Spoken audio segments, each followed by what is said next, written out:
নিষিদ্ধ সংগঠন Hizb ut তাহরিরের media সমন্বয়ক ইমতিয়াজ সেলিমকে গ্রেফতার করেছে পুলিশ। আজ ভোরে ঢাকা মেট্রোপলিটন পুলিশের counter terrorism and transnational crime unit Bashundhara আবাসিক এলাকায় অভিযান পরিচালনা করে। সেখান থেকেই তাকে গ্রেফতার করা হয়।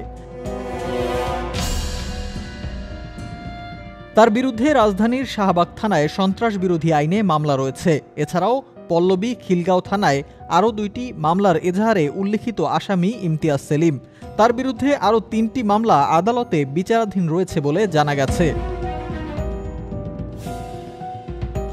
সূত্র জানিয়েছে, গ্রেফতারের পর তাকে বিজ্ঞ আদালতে হস্তান্তরের প্রক্রিয়া চলমান রয়েছে। দ্রুতই তাকে আদালতে হাজির করে বিচারের মুখোমুখি করা হবে। সিফাত মাহমুদ, মেট্রো টিভি।